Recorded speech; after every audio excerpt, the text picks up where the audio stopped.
ज्ञात कीजिए। यही ना प्रश्न है, ठीक है। तो क्या प्रश्न है?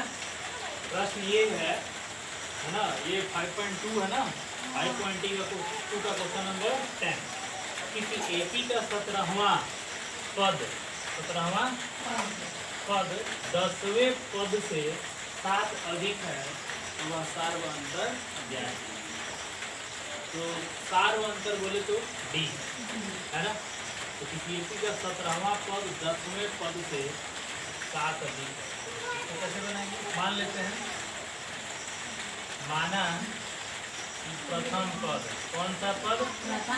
यानी फर्स्ट टर्म कितना है? ए। कॉमन डिफरेंस कितना हो जाएगा? सार्वंतर कितना हो जाएगा? डी। सार्वंतर डी हो जाएगा। तो यहाँ से हम निकाल लेंगे सबसे पहले A17। क्या निकालेंगे? A17। तो A प्लस 17 है ना, तो 17 माइनस 1 इंटू, ऐसा क्यों हुआ?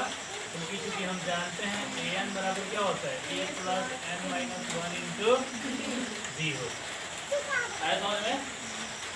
ठीक उसी तरह से अगला क्या करें? ये 10वां निकालेंगे और A10 निकाल लेंगे जी। तो A10 जब निकालेंगे तो ये कितना बनेगा? a प्लस कितना? 10 माइनस 1 इंटू डी। है समझे? तो इसको हम जब दोनों को सॉल्व करेंगे तो हमको क्या मिलेगा? ये 16 मिल जाएगा, a प्लस कितना डी? 16d। और दूसरा क्या मिलेगा? A10 बोलो, a प्लस 9d हमको क्या होगा? मिलेगा। आया समझ में? अब प्रश्न क्या रहा है? क्या कह रहा है प्रश्न? देखिए, 17वां पद 10वें पद से कितना अधिक है? 7 अधिक है, सिर्फ 7 अधिक है। ऐसा समझ में? यानी 17वां पद, यानी यहाँ से यदि हम देखें तो जो A17 होगा वो ज़्यादा होगा A10 से, है? तो कितना ज़्यादा होगा जी? 7 ज़्यादा होगा। तो यहाँ पर इसको रख करके देखते हैं। A17 जरा देखिए ध्यान से, a प्लस कितना होगा? a प्लस 16d माइनस, यहाँ पे डी बॉल से a प्लस कितना रखेंगे? 9d। है समझ में? a plus 9d equal to कितना होगा? 7। यहाँ से यदि हम देखें तो a प्लस ये कितना हो जाएगा? 16d।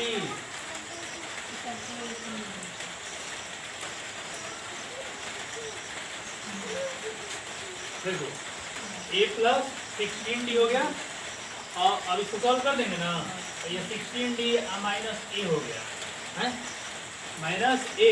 अब कोष्टक कटेगा तो माइनस कितना हो जाएगा? 9d इक्वल टू कितना हो जाएगा? 7। a से 16 माइनस 9 कितना हो जाएगा? 7d ना, इक्वल टू कितना होगा? 7। तो d इक्वल टू कितना आ गया? 1। इसलिए सार्वंतर कितना बन गया है?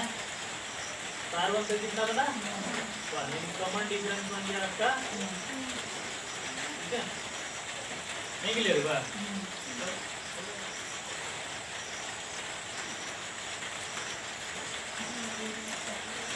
और बोलो, वही चीज है। 1000वें पद का अंतर क्या होगा? देखो सवाल क्या है? सवाल पहले समझो। ठीक है कि दो समानांतर श्रेणियों का सार्वंतर क्या है? समान है। यदि इनके 100वें पदों का अंतर कितना है? 100 है, तो इनके 1000वें पद का अंतर क्या होगा? इस प्रश्न में देखो सबसे पहले क्या दिया? दो समांतर श्रेणी है। ये कोई जरूरी नहीं है कि इनका पहला पद समान होगा, यानी फर्स्ट टर्म इक्वल।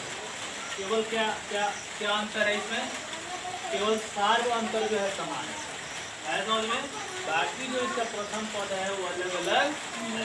तो मान लेते हैं, माना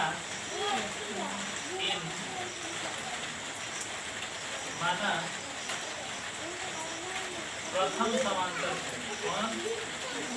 प्रथम समांतर श्रेणी का है ना प्रथम पद, यानी फर्स्ट टर्म कितना हो जाएगा? मान लेते हैं कितना? a1 first term a1। इस और सार्वंतर कितना हो जाएगा? बोलो, सार्वंतर कितना हो जाएगा? d। तो इसके हिसाब से यदि हम A100 निकालें तो जरा गौर से देखना, A1 प्लस क्या 100 माइनस 1 इंटू डी लिखते क्या, तो A100 हो गया और ये कितना हो गया A1 प्लस 19 डी होगा क्या, इक्वेशन नंबर होगा। ऐसा क्यों हुआ, तो फॉर्मूला होता है ना a plus n minus 1 into, यहाँ पे कोई दिक्कत नहीं ना, यहाँ तक कोई दिक्कत नहीं, ये 100 निकल गया। इसी तरह से हम क्या निकाल लेंगे, है ना, नहीं इसी तरह से दूसरा समांतर श्रेणी, तो पहला है ना, इसी तरह से दूसरा समांतर श्रेणी, दूसरा समांतर श्रेणी के बारे में हम देख सकते हैं। यहाँ पे A100 हो गया ना, यहाँ पे A100 हो गया तो A1 प्लस कितना हो गया 19D।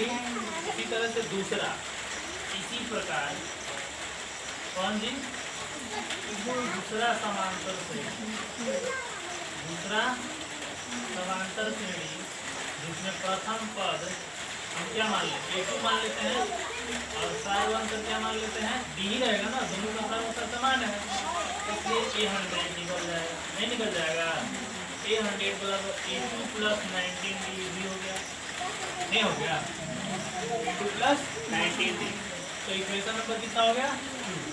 अब प्रश्न से देखो हम क्या देखते हैं, प्रश्न से यदि हम देख रहे हैं तो दोनों का क्या, यदि इनके 100वें पदों का अंतर कितना है 100 है, तो 100वें पदों का अंतर बोले तो A100 है ना, जैसे मान लो कि ये AP कौन सा रहा, A1 वाला है और ये A2 वाला है, तो ये A100 माने है ना, तो यहाँ पर भी हम इसको जो है A डैश कर देते हैं ताकि क्लियर रहेगा, तो A डैश 100, अब दोनों घट जाएगा नहीं, A1 plus 19D, A1 plus 19D minus A2 plus 99, A2 plus 99D हो जाएगा।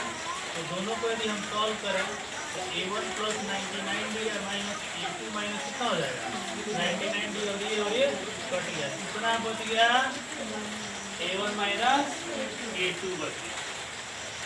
तो क्या दिख रहा है कि 100वें पदों का अंतर, 100वें पदों का अंतर कितना है 100 है, तो यहाँ कह रहा है यही ना है, 100वें पदों का अंतर क्या कह रहा है 100 है। यहाँ गौर से देखिए,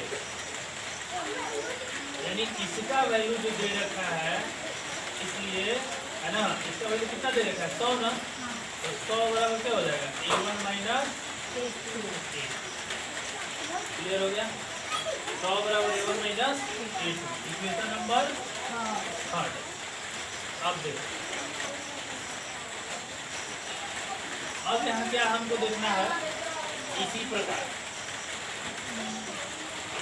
हमको क्या निकालना है 1000वें का अंतर ना, तो A1000 माइनस A-1000, तो यदि हम इसी तरह से यदि हम सॉल्व करें, बोलो इसी तरह से सॉल्व करें तो हमको क्या मिलेगा, ऐसे ही तो मिलेगा, फिर इनसे मिलेगा A1 प्लस 99D, बोलो मिलेगा क्या, माइनस मिलेगा A2 प्लस कितना मिलेगा ना, तो इसके हिसाब से देख लो, तो 99D इधर का हो गया, A2 माइनस हो जाएगा ना, तो 99D इधर का हो गया, ए और ये कैंसिल, क्या बच गया A1 माइनस A2, जो कितने के बराबर है जी, A1 माइनस A2, तो A थर्ड इक्वेशन के क्या है बराबर है, तो इसका भी वैल्यू कितना हो जाएगा, तो आंसर कितना हो गया 1000वें का 100, यानी 100वें पद का अंतर 100 है, तो 1000वें पद का भी अंतर क्या होगा, समझ में 1000वें पद का भी अंतर 100 होगा, किससे समीकरण 3 नहीं हो गया है, समीकरण 3 क्लियर हो गया, तरीका था ना, नहीं था है, समझ में आ गया ना, इस तरह से प्रश्न वाली कितनी संख्याएं साथ में, चलो देखते हैं, 105 होगा,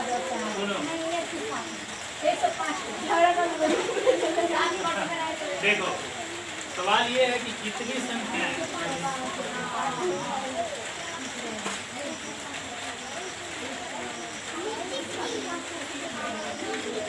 देखो सबसे पहले ये देखना है ना 3 अंकों की अंकों वाली कितनी संख्या है 7 से विभाज्य, ये हमको देखना है। तो सबसे पहले हमको पता करेंगे वो 3 अंक की सबसे पहली संख्या कौन है ना। तो प्रश्न से है ना हमको निकालना है सबसे पहले 3 अंकों की first number which is divisible by 7, है ना। 3 अंकों की पहली संख्या जो 7 से विभाज्य। अभी की देखो यहाँ पर ध्यान है ना। यहाँ सवाल ये है कि सवाल देखो ना, सवाल ये है कि 3 अंकों वाली कितनी संख्या है 7 से विभाज्य। यहाँ आपको गौर से देखना, सवाल अच्छे से समझ में आ रहा है। तो 3 अंकों वाली, तो 3 अंकों वाला संख्या मतलब 3 अंक से स्टार्ट होना चाहिए ना।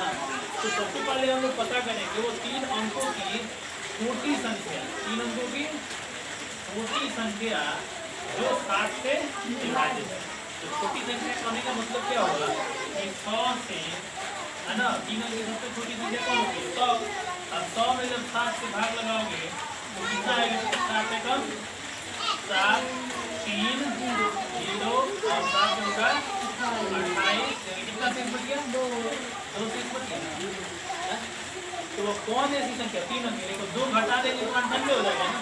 लेकिन हमको कितना अंक चाहिए 3 अंक चाहिए। तो इसका मतलब ये होगा कि वो संख्या यहाँ पर 5 और रहता, 5 या 5 और रहता तो 5 दूसरा रहता है, कट जाता है। इसका मतलब 5 क्या है इसमें कम है। तो 5 कहाँ से ले आएंगे तो 7 - 2 यानी वो पहली, सॉरी 100 + 7 - 2, तो 100 + 5 यानी कितना हो गया 105 आ गया। कि वही कंडीशन लगाएंगे और बड़ी संख्या पता करेंगे, है ना। ठीक है, 3 अंकों की है ना बड़ी संख्या, 3 अंकों की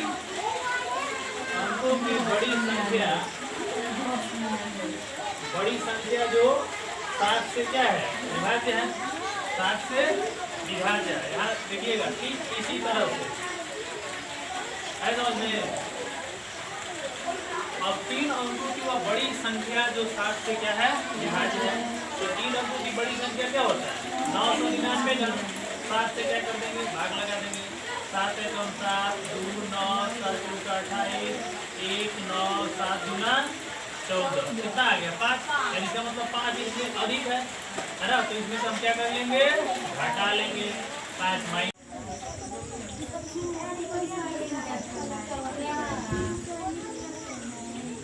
चलिए ये बात समझ में आ गया। इसमें किसी को कोई दिक्कत, ये वाला क्वेश्चन में यहाँ तक एपी बना लिए थे।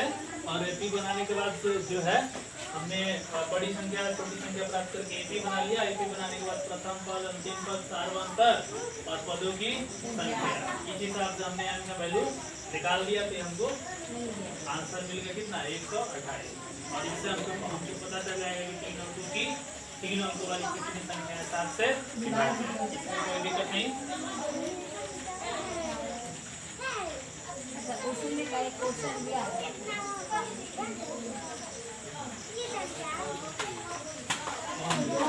10 और 250 के बीच में 4 से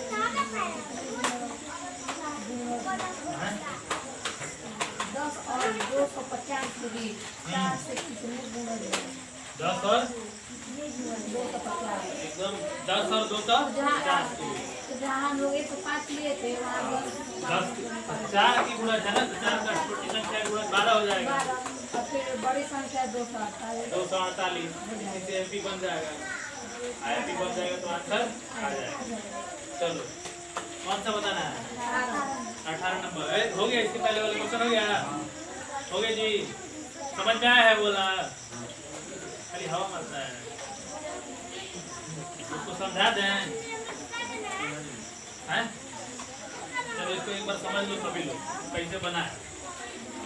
इसके पहले वाला उतार न लिए हो हैं बना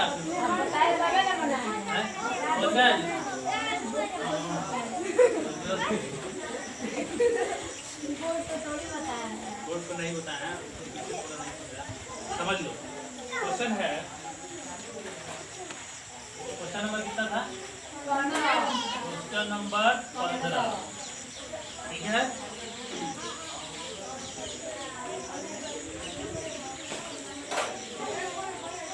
क्वेश्चन नंबर 15 था, क्या था जी? क्वेश्चन नंबर 15 बराबर होंगे। देखो सवाल देख लो, n के क्वेश्चन नंबर 15 है, n के किस मान के लिए दोनों समांतर श्रेणियों इतना 63, 65, 67 और 3, 10, 17 की nवें पद क्या होंगे? बराबर। देखो यहाँ से हमको करना कुछ नहीं है ना, यानी पहले समांतर श्रेणी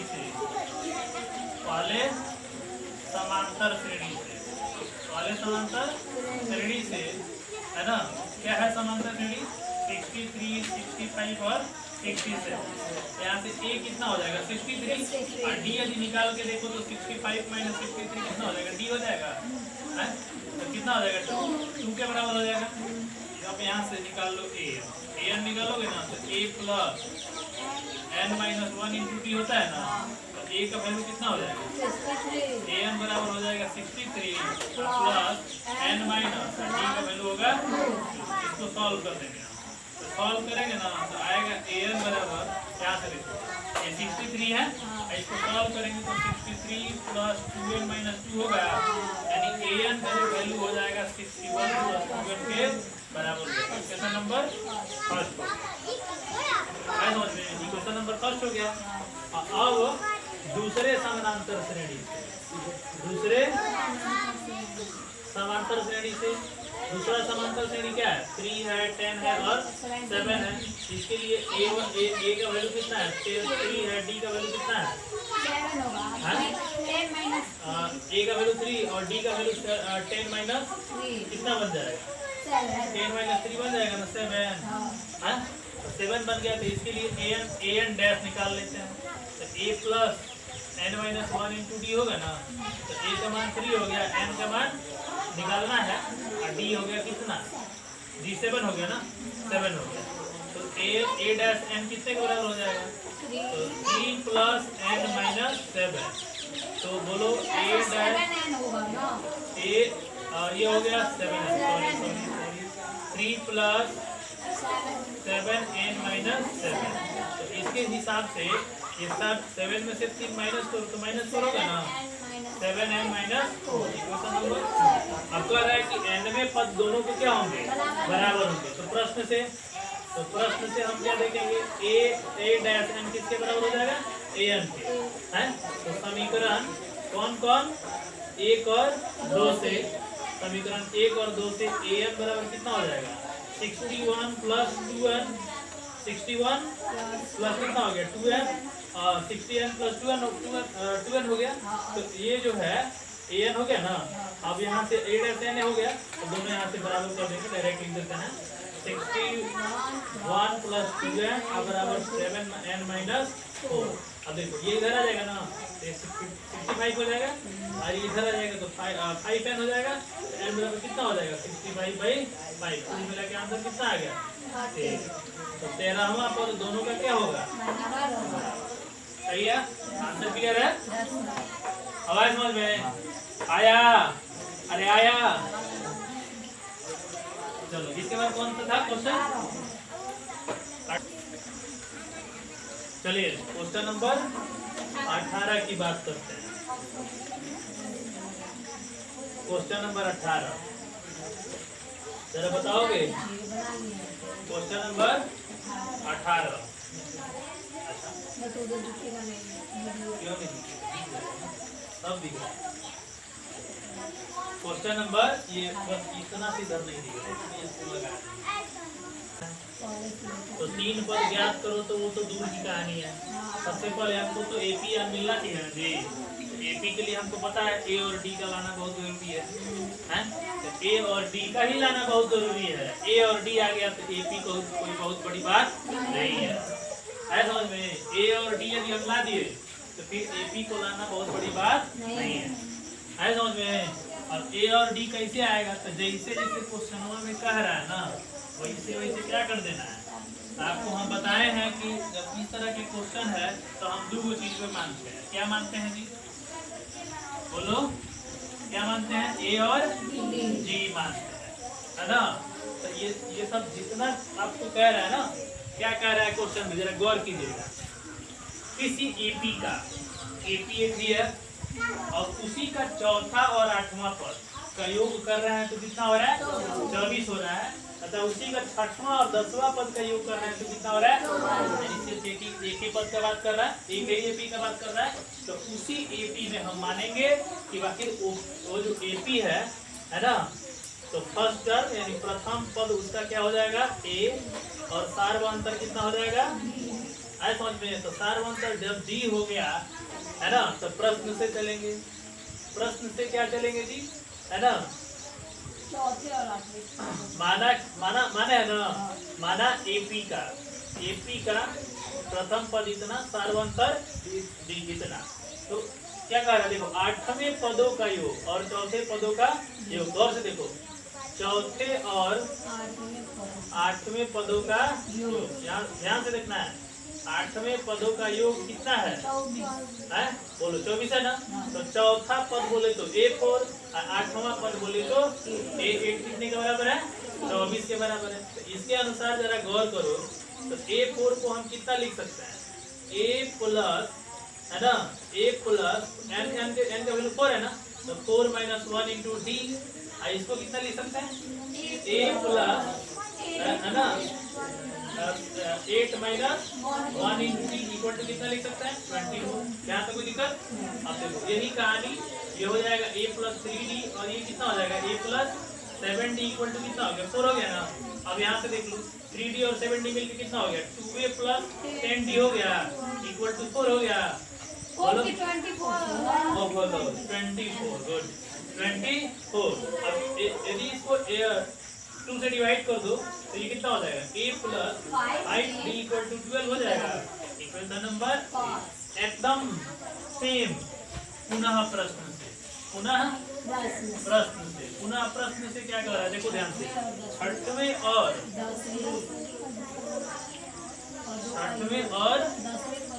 10वें पदों का योग, गौर से देखो 6वें और 10वें। तो 6वां बोले तो A6 और ये हो गया A10 कितने के बराबर है जी, 44 के बराबर है। तो अब बताओ एपी की तरह इसको लिख देंगे ना, A प्लस कितना हो जाए, 6 - 1D और ये A plus 10 - 1D equal to कितना हो गया, 44। अब इसको सॉल्व करो, A plus 5D plus A plus कितना हो जाएगा, 9D इक्वल टू कितना हो जाएगा, 44। अब देखो ढंग से 2A प्लस 14D हो गया इक्वल टू कितना हो गया, 44। अब ये 2 से भाग लगा देंगे ना, A plus 7D equal to 22। Equation number 2। समीकरण 1 और 2 से 1 और 2 को हल करने पर ना, तो हल कर लो। A प्लस 5D है ना, ये इक्वल टू 22 है और ये इक्वल टू 12 है। तो माइनस माइनस माइनस घटा देंगे ना इसको, ये कट गया, ये 2D हो गया, ये 10 आ गया ना, तो D इक्वल टू कितना आ गया, 5, है ना। तो समीकरण 1 में कहा, समीकरण 1 में D का मान रखने पर, तो D का मान रखते ना, तो A प्लस 7D बराबर 22, 2 कर देते हैं, कोई दिक्कत नहीं है ना। तो A हो गया और 7 इंटू कितना हो गया, 5 इक्वल टू 22 हो गया। तो A बराबर 22 माइनस 35 हुआ, यानी A बराबर माइनस 13 A का मान कितना आ गया, -13 आ गया। D का मान कितना है, 5, D का मान 5 आया है। A का मान कितना आ गया, -13। यहाँ तक किसी को कोई दिक्कत। ये 2 इक्वेशन हमारा बन गया, A प्लस 5D। और इस तरह से जो है हमने क्या किया, और इक्वेशन को हमने सॉल्व कर लिया। तो A बराबर कितना आ गया, -13 ना। तो ये A बराबर -13 आ गया और D का मान प्लस में आ गया, इसका मतलब इसका मान घटेगा ना, नहीं बढ़ेगा, प्लस में डी का मान होगा तो मान क्या होगा, बढ़ेगा, माइनस से ऊपर की ओर बढ़ेगा, इसलिए एपी, इसलिए एपी क्या होगा, A plus D A plus 2d यही ना होता है।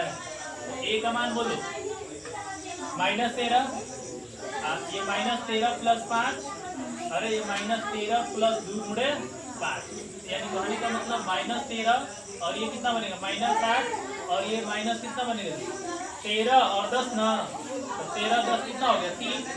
एपी सवाल क्या है, एपी के प्रथम 3 पद है, इसलिए एपी के प्रथम 3 पद कौन कौन हो गए है ना, फर्स्ट 3 टर्म्स ऑफ एपी -13 -8 और -3 सर है, समझ में है, समझ में आया।